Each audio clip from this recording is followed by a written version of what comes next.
আসসালামু আলাইকুম, সকলকে স্বাগতম জানিয়ে শুরু করছি আজকের লেকচার। আজকে আমরা এসএসসি ফিজিক্স অর্থাৎ নবম দশম শ্রেণীতে যে আমাদের পদার্থবিজ্ঞান বইটা রয়েছে তার খুবই গুরুত্বপূর্ণ একটি অধ্যায়, অর্থাৎ আমি বলতে পারি বা তোমরা সকলেই জানো যে এই ফিজিক্সের নবম দশম শ্রেণীর ফিজিক্সের যে খুবই গুরুত্বপূর্ণ একটি চ্যাপ্টার সেটা হচ্ছে গতি অথবা মোশন, যা পুরো ফিজিক্সের যে বইটা রয়েছে সে বইয়ের মধ্যে সবচেয়ে গুরুত্বপূর্ণ চ্যাপ্টার বলে আমি মনে করি। ঠিক আছে, সেক্ষেত্রে আজকের যে ভিডিওটা, এই ভিডিওটা যাদের উদ্দেশ্যে আমি তৈরি করতে যাচ্ছি তারা সামনে এসএসসি পরীক্ষা দিবে, তাদের উদ্দেশ্যে আমি এই ভিডিওটা তৈরি করতে যাচ্ছি। ঠিক আছে, কারণ হচ্ছে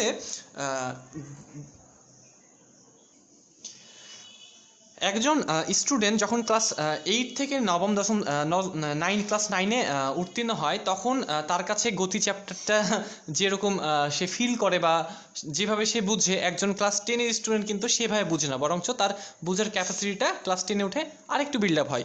আবার এসএসসি পরীক্ষার্থী যারা, অর্থাৎ যারা সামনে পরীক্ষা দিবে তাদের ক্ষেত্রে কিন্তু আবার এই গতি চ্যাপ্টার বা ফিজিক্সের যে কোনো চ্যাপ্টার সে বোঝার ক্ষেত্রে তার ক্যাপাসিটিটা আরও একটু বিল্ড আপ হয়। সেক্ষেত্রে যেহেতু আমি বলে দিলাম যে এই ভিডিওটা আমার হচ্ছে যারা সামনে এসএসসি পরীক্ষা দিবে, যদি স্বাভাবিকভাবে যদি ফেব্রুয়ারি মাসে পরীক্ষা হয়, সেক্ষেত্রে তাদের উদ্দেশ্যে আমি হচ্ছে এসএসসি পরীক্ষার্থী যারা তাদের উদ্দেশ্যে এই ভিডিওটা তৈরি করছি। এবং এই ভিডিওর যে আজকের যে অধ্যায় সেটা হচ্ছে গতি, এবং আশা করছি যে যারা এসএসসি পরীক্ষার্থী আছে তোমরা কোনো না কোনোভাবে এই চ্যাপ্টারের যেসব বেসিক জিনিসপাতি আছে বা কনসেপশন রয়েছে তোমরা ইতিমধ্যে তোমরা সেগুলো জানো।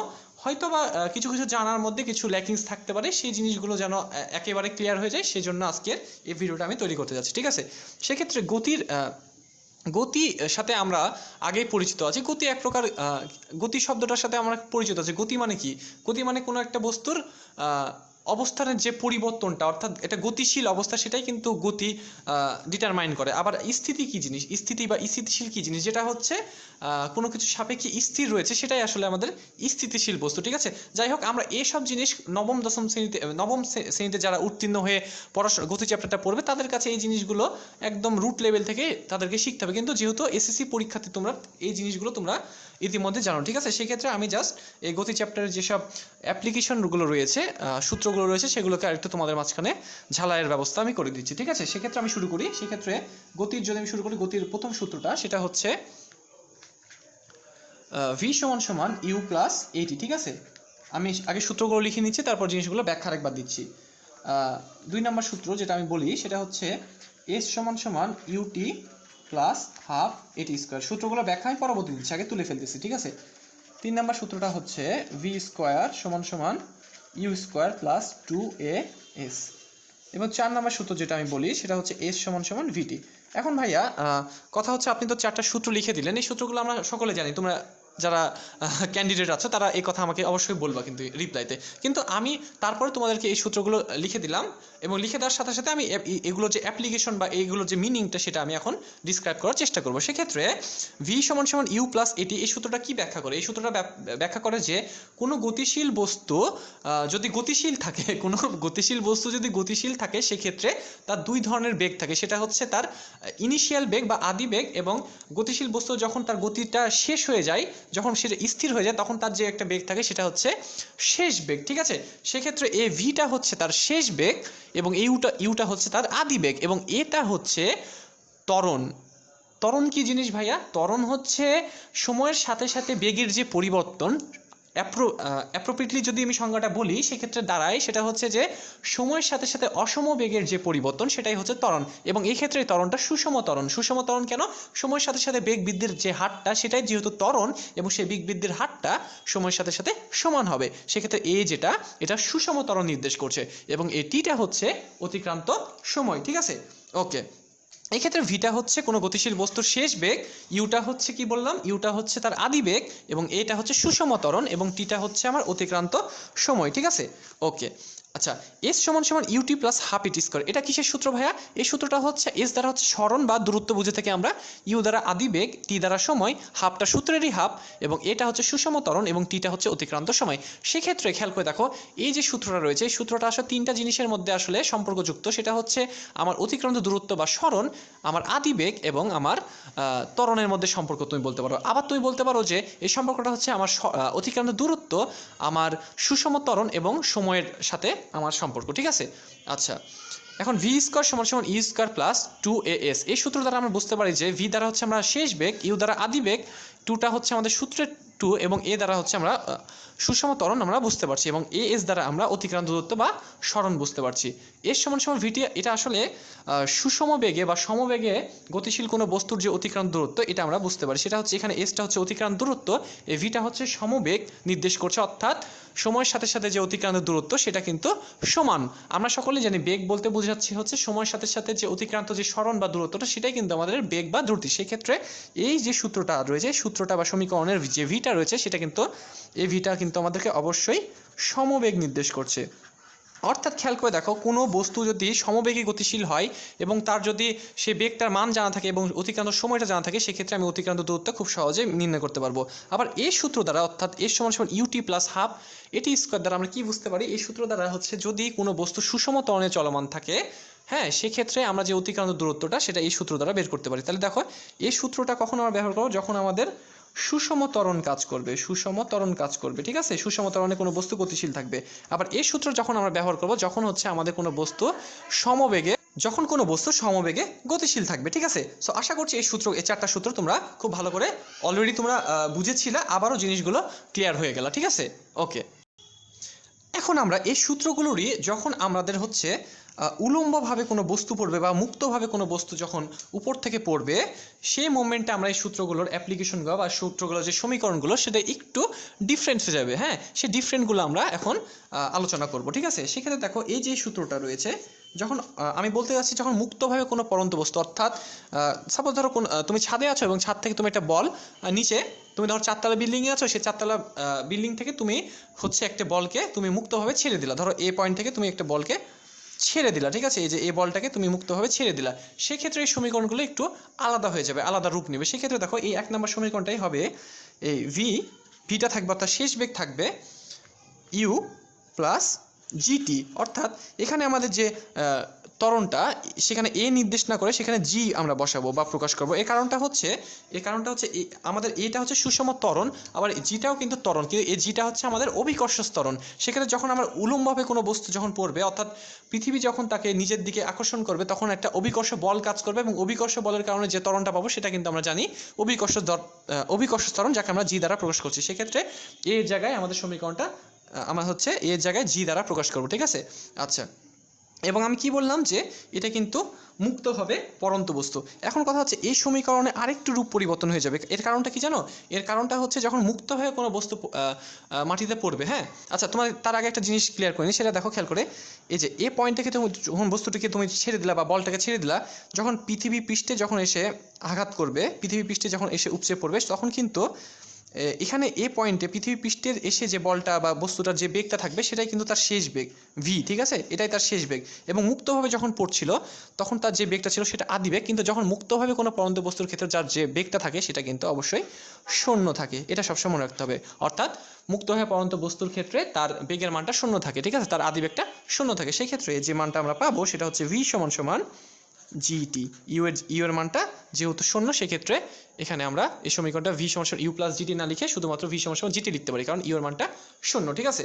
আবার আমরা প্রথমে যখন 2 নম্বর সমীকরণটা লিখেছিলাম, আবার যদি আমরা মুক্ত হয়ে কোনো পড়ন্ত বস্তুর ক্ষেত্রে বলি বা উলম্বভাবে কোনো যদি আমাদের কাজ হয়, সেক্ষেত্রে খেয়াল করে দেখো, সেক্ষেত্রে এই এস এর জায়গায়, অর্থাৎ অতিক্রান্ত দূরত্বের জায়গায় আমরা এইচ দ্বারা প্রকাশ করবো। এর কারণটা কি জানো? যখন এই কারণটা হচ্ছে উলম্বভাবে যখন আমরা কোনো সিস্টেম যখন কল্পনা করবো, সেক্ষেত্রে আমাদের যে অতিক্রান্ত দূরত্ব সেটা আমরা এইচ দ্বারা প্রকাশ করবো, ঠিক আছে। সেক্ষেত্রে এইচ সমান সমান u t plus half into g t square. আবারও আমরা এ এর জায়গায় জি বসিয়ে দিলাম এবং আমরা এস এর জায়গায়, অর্থাৎ অতিক্রান্ত দূরত্ব বা সরণের জায়গায় আমরা এইচ বসিয়ে দিলাম, যখন উলম্বভাবে আমরা জিনিসটা কল্পনা করছি বা মুক্তভাবে কোনো পড়ন্ত বস্তু কাজ করছে সেক্ষেত্রে, ঠিক আছে। আচ্ছা, এবার একটা জিনিস চিন্তা করে দেখো যে এইচ সমান সমান তাহলে কি লিখতে পারি, ইউ এর মানটা কিন্তু 0, কারণ মুক্তভাবে পড়ন্ত বস্তু, সেক্ষেত্রে আদি বেগটা শূন্য, সেক্ষেত্রে আমাদের মানটা আসে হাফ জিটি স্কোয়ার।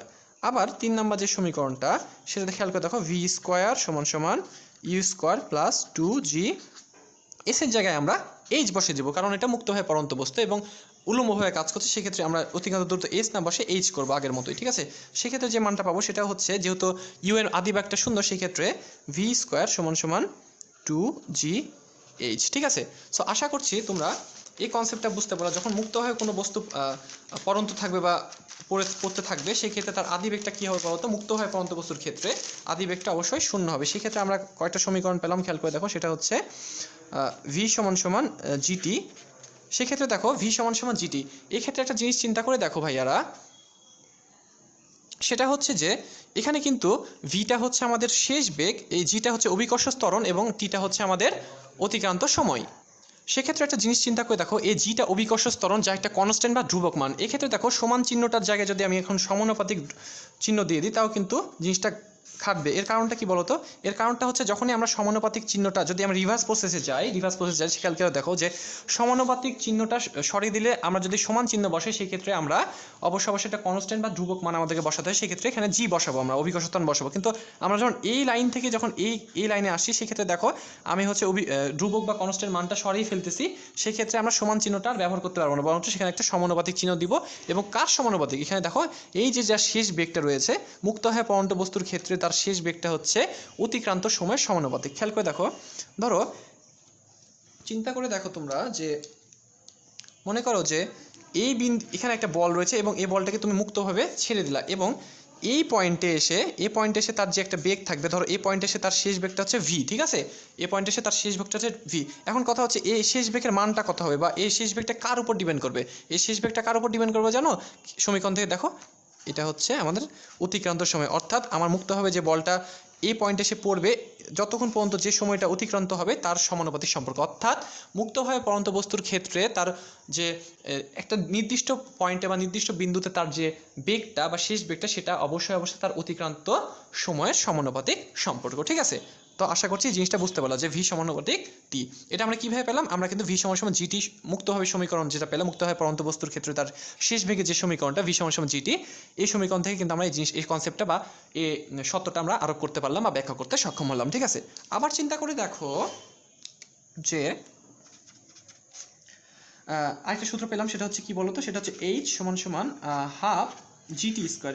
এক্ষেত্রে একটা জিনিস চিন্তা করে দেখো ভাইয়ারা, সেটা হচ্ছে এইচ, এখানে ধরো আমি আবার চিত্র রাখলাম, সেটা হচ্ছে যে আবারও যদি আমি বলি যে এখানে সেই বলটা ছিল বা বস্তুর ছিল এবং হচ্ছে ছিল, সেক্ষেত্রে দেখো যে এই পয়েন্টে এসে এই বিন্দুতে বা এই পয়েন্টে এসে আমার অতিক্রান্ত দূরত্ব কত বা এইচটা কত, এটা আমাকে বের করতে হবে, ঠিক আছে? এইচটা কার উপর ডিপেন্ড করবে দেখো খেয়াল করে, এখানে হাফ যেটা বা জি যেটা, এটা কিন্তু কনস্ট্যান্ট মান বা ধ্রুবক মান। সেক্ষেত্রে আমি এই জায়গায় কিন্তু টি স্কোয়ারের সাথে সমানুপাতিক সম্পর্ক এটা বসিয়ে দিতে পারি বা লাগিয়ে দিতে পারি। কারণটা কি দেখো খেয়াল করে, এখানে হচ্ছে হাফ এবং হাফ জিটা হচ্ছে কনস্ট্যান্ট বা ধ্রুবক মান। এখন হাফ জিটা যখন আমি সরিয়ে দেবো, সেখানে সমান চিহ্ন জায়গায় সমানুপাতিক চিহ্ন চলে আসবে, এবং কার সাথে সমানুপাতিক সম্পর্ক? সেটা হচ্ছে টি স্কোয়ারের সাথে। অর্থাৎ আমার হচ্ছে মুক্তভাবে যখন কোনো বস্তু বা বল যখন আমার পড়ন্ত বস্তু ছিল, সেক্ষেত্রে একটা নির্দিষ্ট পয়েন্টে বা নির্দিষ্ট বিন্দুতে তার যে অতিক্রান্ত দূরত্বটা এইচ, সেটা হচ্ছে কার সাথে সম্পর্কযুক্ত বা কার সমানুপাতিক? সেটা হচ্ছে তার অতিক্রান্ত সময়ের সমানুপাতিক সম্পর্ক, অর্থাৎ এইচ সমানুপাতিক টি স্কোয়ার।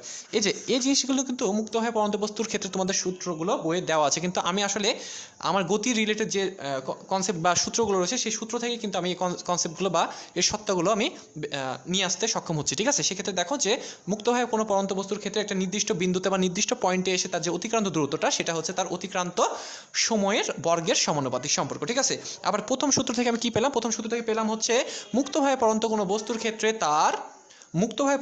ক্ষেত্রে তার যে নির্দিষ্ট বিন্দুতে বা নির্দিষ্ট সময়ে যে তার বেগটা, সে বেগটা তার অতিক্রান্ত সময়ের সমানুপাতিক সম্পর্ক, কিন্তু তার যে দূরত্বটা সেটা কিন্তু সময়ের বর্গের সমানুপাতিক সম্পর্ক। এই জিনিসগুলো ভাইয়ারা তোমাদেরকে ভালো করে বুঝতে হবে, ঠিক আছে? ওকে, এখন দেখো আরেকটা যে সূত্রটা, সেটা হচ্ছে ভি স্কোয়ার সমান সমান ইউ স্কোয়ার প্লাস 2GH, তাই না? এক্ষেত্রে যেহেতু মুক্ত হয়ে পড়ন্ত বস্তু, সেক্ষেত্রে ভি স্কোয়ার সমান সমান 2GH, তাই না? এক্ষেত্রে দেখো 2 এবং জি, 2Gটা হচ্ছে কনস্ট্যান্ট মান, সেক্ষেত্রে ভি স্কোয়ার সমানুপাতিক আমরা এইচ বসিয়ে দিতে পারি। কারণটা হচ্ছে 2G যেহেতু আমার কনস্ট্যান্ট বা ধ্রুবক মান, সেই ক্ষেত্রে আমরা সমান চিহ্ন আর ব্যবহার করতে পারবো না, বরং সমানুপাতিক চিহ্ন দিব। এবং সমানুপাতিকটা কার সাথে? সেটা হচ্ছে অবশ্যই খেয়াল করে দেখো, সেটা হচ্ছে আমাদের অতিক্রান্ত দূরত্বের সাথে সম্পর্ক। সেক্ষেত্রে দেখো আমি যদি ভি স্কোয়ার না লিখে শুধুমাত্র ভি লিখে যেটাকে রিপ্রেজেন্ট করতাম, সেক্ষেত্রে ভি সমানুপাতিকটা হতো √/, এইচ, অর্থাৎ খেয়াল করে দেখো যে মুক্তভাবে যদি কোনো পড়ন্ত বস্তু থাকে, ধরো মুক্ত হয়ে কোনো পড়ন্ত বস্তু বা বলকে তুমি যখন ছেড়ে দিবা, সেক্ষেত্রে সেই বস্তুটি একটা নির্দিষ্ট টাইমে বা নির্দিষ্ট পয়েন্টে এসে তার যে বেগটা দাঁড়াবে অর্থাৎ ভি, তার যে শেষ বেগটা থাকবে সেটা আসলে কার সাথে সম্পর্কযুক্ত মুক্ত হয়ে পড়ন্ত বস্তুর ক্ষেত্রে, সেটা হচ্ছে তার অতিক্রান্ত দূরত্বের বর্গমূলের সমানুপাতিক সম্পর্ক। ঠিক আছে, এই জিনিসগুলো আমরা সূত্রের সাহায্যে ব্যাখ্যা করতে পারলাম। সেটা খেয়াল করে দেখো, প্রথম সূত্র থেকে আমি পেলাম সেটা হচ্ছে যে মুক্তভাবে পড়ন্ত কোনো বস্তুর ক্ষেত্রে তার যে একটা নির্দিষ্ট পয়েন্টে বা নির্দিষ্ট বিন্দুতে তার যে বেগটা, সেটা হচ্ছে তার সময়ের সমানুপাতিক সম্পর্ক। আবার মুক্তভাবে পড়ন্ত বস্তুর ক্ষেত্রে তার একটা নির্দিষ্ট বিন্দুতে বা নির্দিষ্ট পয়েন্টে তার যে অতিক্রান্ত দূরত্ব, সেটা হচ্ছে তার সময়ের বর্গের সমানুপাতিক সম্পর্ক। এবং অ্যাট দ্য লাস্ট আমরা দেখলাম একটা খেয়াল করে, যেটা হচ্ছে মুক্ত হয়ে কোনো পড়ন্ত বস্তুর ক্ষেত্রে একটা নির্দিষ্ট পয়েন্টে বা নির্দিষ্ট বিন্দুতে তার যে একটা লাস্টে যে একটা বেগ কাজ করছে ভি, সেটা হচ্ছে আসলে তার অতিক্রান্ত দূরত্বের বর্গমূলের সমানুপাতিক সম্পর্ক। আশা করছি ভাইয়েরা তোমরা এই কনসেপশনগুলো আজকে আমার এই আলোচনার মাধ্যমে তোমরা খুব সহজেই জিনিসটা বুঝতে সক্ষম হলা। ঠিক আছে, ওকে। এখন যদি আমরা উল্টা কাহিনী করি, অর্থাৎ ধরো যে এটা যদি ভূপৃষ্ঠ হয়, সেক্ষেত্রে আমরা যদি ভূপৃষ্ঠ থেকে কোনো একটা বস্তুকে বা বলকে যখন আমরা উপরের দিকে ছুঁড়ে মারবো, সেক্ষেত্রে তার গতির সমীকরণগুলো কীরকম হবে সেটা খেয়াল করে দেখো। সমীকরণগুলো এক্স্যাক্টলি এরকম হবে যে প্রথম সমীকরণটা কি, ভি সমান সমান ইউ প্লাস আমরা জানি হচ্ছে জিটি, তাই না? যেহেতু আমরা উলম্বভাবে কাজ করছি, সেই জায়গায় এই জায়গায় আমরা জি বসাতে পারি। এখন কথা হচ্ছে যখন আমি যখন হচ্ছে মুক্তভাবে বস্তুটি পড়ছে, তখন কিন্তু ভি সমান সমান ইউ প্লাস জিটি, কিন্তু এখন যখন আমি বিপরীত কাজটা করছি, অর্থাৎ আমি যখন বস্তুটিকে উপরের দিকে ছুড়ে দিচ্ছি, অর্থাৎ আমাদের নিচে অভিকর্ষ ত্বরণটা জিটা হচ্ছে নিচের দিকে কাজ করছে, কিন্তু আমরা উপরের দিকে যখন বলটা ছুড়ে দিতেছি, সেক্ষেত্রে কিন্তু আমরা অভিকর্ষ বলের বিরুদ্ধে যে আমরা কিন্তু এই কাজটা করতেছি। সেক্ষেত্রে আমাদের যে রাশিমালাটা থাকবে সেটা হচ্ছে ভি সমান সমান ইউ মাইনাস জিটি হয়ে যাবে। ঠিক আছে, এই জিনিসগুলো ভালো করে বুঝতে হবে। অর্থাৎ অভিকর্ষ ত্বরণকে উপেক্ষা করে বা অভিকর্ষ ত্বরণের বিপক্ষে যে আমরা কাজটা করছি, বা তখন যে সমীকরণটা দাঁড়াচ্ছে সেটা হচ্ছে ভি সমান সমান ইউ মাইনাস জিটি। সেক্ষেত্রে 2 নম্বর যে সমীকরণটা সেটা কি বলতো, সেটা হচ্ছে এইচ সমান সমান u t plus half g t square. সেই ক্ষেত্রে যেহেতু এটাও আমার অভিকর্ষ বলের বা অভিকর্ষ ত্বরণের বিপক্ষে যে আমরা কাজটা করছি, সেই ক্ষেত্রে আমাদের যে রাশিমালাটা থাকবে অতিক্রান্ত দূরত্ব, সেটা হচ্ছে এইচ সমান সমান u t minus half g t square. ঠিক আছে, তো খেয়াল করে দেখো, আবার 3 নম্বর যে সমীকরণটা, সেই সমীকরণটা কি দাঁড়াবে বলতো, সেটা হচ্ছে ভি স্কোয়ার সমান সমান ইউ স্কোয়ার মাইনাস 2GH। আমাদের কারণটা হচ্ছে এগুলো হচ্ছে অভিকর্ষ ত্বরণ বা অভিকর্ষ বলের বিরুদ্ধে যে কাজ করছে, সেক্ষেত্রে আমাদের যে রাশিমালাটা সেটা কিন্তু আর প্লাস থাকবে না, বরং সেটা মাইনাসে রূপান্তরিত হয়ে যাবে। ঠিক আছে, যেমন দেখো যে এই যে এটা আমরা একটা পেলাম, সেটা হচ্ছে অভিকর্ষ বলের বিরুদ্ধে যে আমরা সমীকরণটা পাচ্ছি, অর্থাৎ অভিকর্ষ ত্বরণের বিরুদ্ধে যে আমরা যে রাশিমালাটা পাচ্ছি, আমরা শেষ বেগ, আমরা আদি বেগ এবং ত্বরণের সুষম ত্বরণের বা অভিকর্ষ ত্বরণের মাঝখানে। আবার আমরা অতিক্রান্ত দূরত্বের যে সমীকরণটা পেলাম, সেটা হচ্ছে এইচ সমান সমান u t minus half g t square, অর্থাৎ অভিকর্ষ ত্বরণ নিচের দিকে কাজ করছে, কিন্তু আমরা হচ্ছে বলটাকে ছুটছি বা বস্তুটিকে ছুটছি হচ্ছে অভিকর্ষ ত্বরণের বিপরীত দিকে, সেই ক্ষেত্রে আমাদের u t minus half g t square হয়ে যাবে।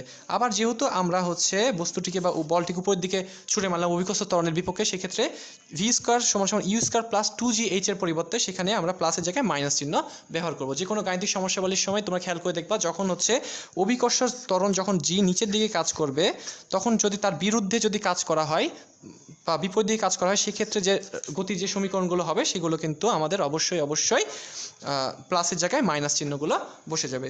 ঠিক আছে, সেক্ষেত্রে দেখো আজকে যে আলোচনাগুলো আমরা করলাম সেটা হচ্ছে খুবই কনসেপশনাল আলোচনা করলাম, যেগুলো তোমরা ইতিমধ্যে জানো, কিন্তু ইতিমধ্যে জানার পাশাপাশি তোমরা যেন এই জিনিস অ্যাপ্লিকেশনগুলো আরও ভালো করে বুঝতে পারো, যে প্লাস চিহ্ন কখন বসবে মাইনাস চিহ্ন কখন বসবে, এই জিনিসগুলো খুব ভালো করে বুঝতে হবে। এবং হচ্ছে তোমাকে এই গতি সমীকরণ থেকে তোমরা আরেকটা জিনিস বুঝতে পারলা, খুব ইম্পর্টেন্ট জিনিস, সেটা হচ্ছে যে মুক্ত হয়ে পড়ন্ত বস্তুর ক্ষেত্রে কয়েকটা কন্ডিশন, যেটা ভি সমানুপাতিক টি, এইচ সমানুপাতিক টি স্কোয়ার, ভি সমান রুট ওভার এইচ, এই সম্পর্কগুলো তোমরা আশা করছি এই সমীকরণগুলোর মাধ্যমে তোমরা খুব সহজে বুঝতে পারলা। ঠিক আছে, ওকে, আশা করছি তোমরা হচ্ছে আজকের আমার যে লেকচারটা, গতি চ্যাপ্টারের যে লেকচারটা, এটার মোটামুটি সূত্রগুলোর অ্যাপ্লিকেশনগুলো ভালো করে শিখতে পারলা।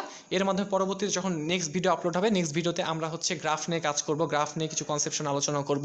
এর পাশাপাশি আমরা হচ্ছে বিভিন্ন ধরনের বোর্ড কোয়েশ্চেন, বিভিন্ন ধরনের গাণিতিক সমস্যাবলী গতি চ্যাপ্টারে যেসব কোর যেসব গাণিতিক সমস্যাবলী পারলে তোমরা যে কোনো ধরনের সৃজনশীল প্রশ্ন সমাধান করতে পারবা, বহু নির্বাচনের প্রশ্ন সমাধান করতে পারো, সেই কোশ্চেনগুলো তোমাদেরকে সমাধান করে বোঝানোর চেষ্টা করবো। ঠিক আছে, সে পর্যন্ত তোমরা ভালো থাকো, সুস্থ থাকো, এবং হচ্ছে আকাশ ভাইয়ার সাথে বা আকাশ ভাইয়ার যে ভিডিওগুলো তোমরা পাচ্ছ সেগুলো তোমাদের আশেপাশে যেসব বন্ধু বান্ধব আছে অবশ্যই অবশ্যই সেগুলো শেয়ার করে দিবা। ঠিক আছে, আল্লাহ হাফিজ।